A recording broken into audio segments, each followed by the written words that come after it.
So remember when I said that Tekken would be my last PS1 review for a while? I lied.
I don't think there is a franchise I have referenced more on my channel than Silent Hill. And there is a reason for that. When it comes to psychological horror and atmosphere, no game does it better than Silent Hill. So Silent Hill came out in 1999, and the thought of me playing this game did not exist for me as a kid. Just a reminder, I was the kid that was scared of Medieval and Oddworld Abe's Odyssey. Did you really think I was going to play a real horror game as a kid? Now, in my teens, I did start to grow this small fascination with horror games, and it all started with Resident Evil 2 on the PS1. Now, in my Resident Evil review back in 2020, it's been 4 years, I brought up the fact that there were 2 games that changed my perspective of horror forever. The first game was Resident Evil 2, and the second game was Silent Hill 2.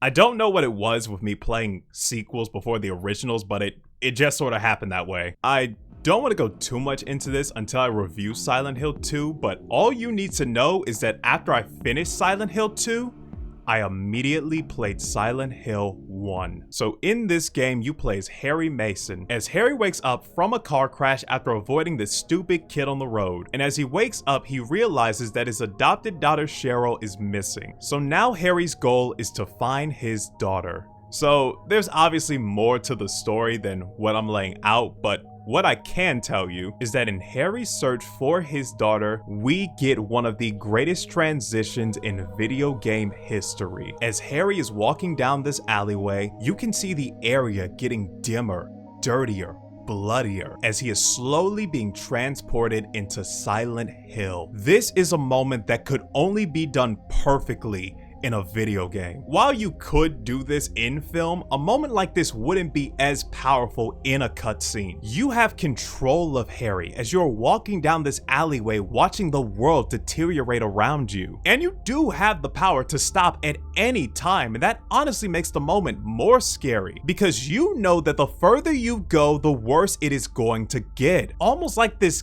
game is preparing you for the chaos, and if you feel ready, then you'll push forward, and if you don't, then you'll turn the game off right here. The developers in this game are geniuses when it comes to the level design in this game, because Silent Hill is the only town I have ever explored that feels alive. And I don't mean alive in the sense that it feels lively and real. I mean alive in the sense where the town feels like a living entity of its own, because this town loves to fuck with you. Silent Hill succeeds as a horror game not just because it's scary, but because the town itself will go out of its way to make you feel as unnerving and uncomfortable as possible.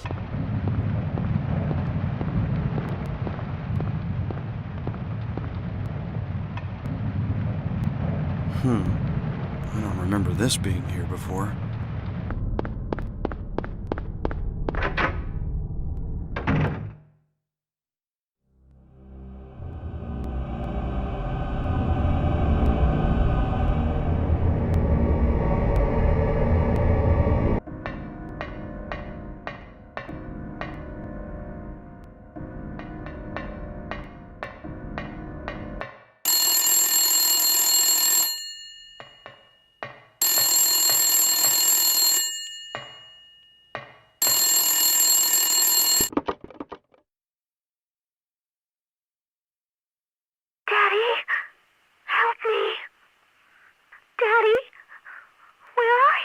Cheryl!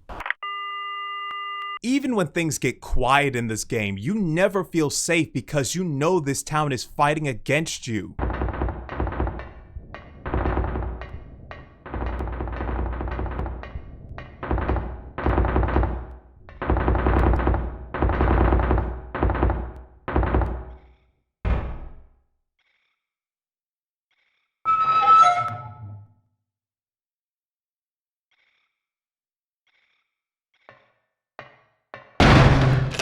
And this town wouldn't feel so convincingly creepy without the masterfully crafted atmosphere in this game. Whenever I talk about atmosphere in a video game, this will always be the benchmark. The fog, the sound design, and the town itself, all of those things combine together to form what I consider the greatest atmosphere in video game history.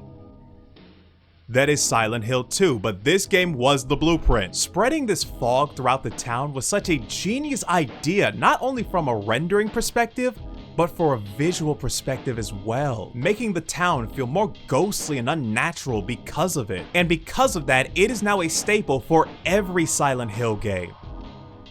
Except the HD collection that we don't talk about. And the controls are the tank control style that I'm not really a fan of, but I feel like this is the only game that works with these controls. I feel like the fact that you play as a regular man makes the controls make sense because you would be restricted in what you could do. And the level design actually works perfectly with this style of gameplay. But it is the soundtrack that brings it all together. The way they used the tracks in the game to enhance the atmosphere was done in such a genius way that made it feel like the town was more alive because of it. The sound design is used perfectly in this game, and it's those small details that made Silent Hill such a special horror game to people. So with all that said, Silent Hill gave us an amazing level design, a beautiful yet eerie soundtrack, and the greatest atmosphere on the PS1. I feel like Silent Hill is one of those games that you need to play and study if you ever wish to develop a horror game. So with all that said, my final verdict for Silent Hill